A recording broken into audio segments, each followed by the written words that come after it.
Hello, this nugget is going to be about authentication. Authentication is the process of validating someone's identity. So for example, to do online banking, your bank needs to authenticate you, meaning they need to verify you are who you say you are. Verify you are you and not somebody else pretending to be you.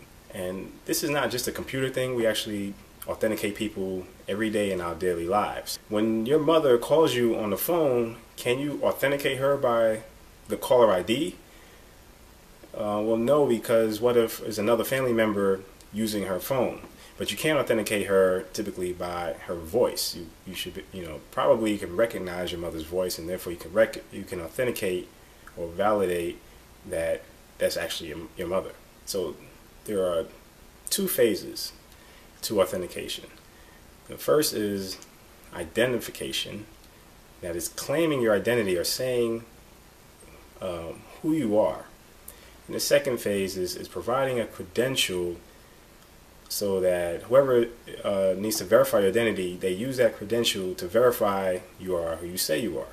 So in the phone call example, so imagine that I'm calling you right now and I'm pretending to be Michelle Obama.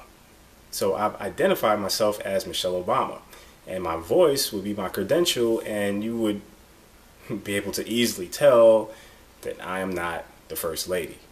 And so there are different ways with computers to identify yourself. And the most common way is to use a username. You have to type a username and then a password.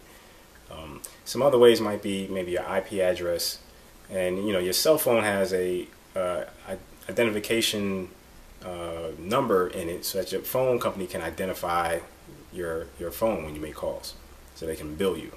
As for credentials, there are three different types of credentials that can be used in authentication, also known as factors. So there's three factors of authentication. First factor is something you know, and this, for example, a password or a PIN number or your mother's maiden name.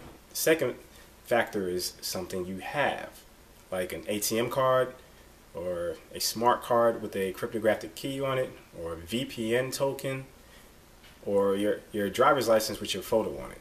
In that case, the photo is your credential. And the third factor is something you are, aka biometrics. So it's things like your fingerprint, eye retina scan, or voice recognition, or facial recognition. And note that biometrics can be used for identification as well as a credential. For many systems, using one factor of authentication is not enough. It doesn't satisfy the security architects of that system. So, for example, things that are of high value, talking maybe millions of dollars. So these types of systems will probably use two-factor or multi-factor authentication. For example, to get money out of the ATM, you need to use your ATM card, and you need to present or provide your PIN number. So that's two factors. Your ATM card is something you have, and your PIN number is something you know.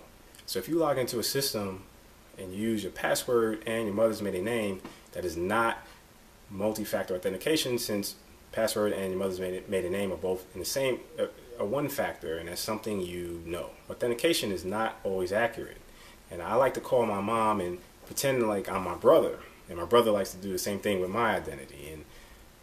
And sometimes my mom can figure out what's going on as a prank, and sometimes she can't. Authentication is not accurate even with computers. The password can get cracked or guessed by a hacker. Your ATM card or maybe your driver's license can get stolen. The thieves will need more information to actually use them, but they can still, if they can steal more information, then they can act like they are you. And in the movie The Avengers, and I'm going to spoil a little bit of the movie here, when Loki, he needed access to a building, or he needed to get Hawkeye access to a building to get some material they needed to stabilize the Tesseract, Loki borrowed that guy's eye. Now that is a painful way to get your identity and your credentials stolen. Well, I hope that you found this nugget helpful, and take care.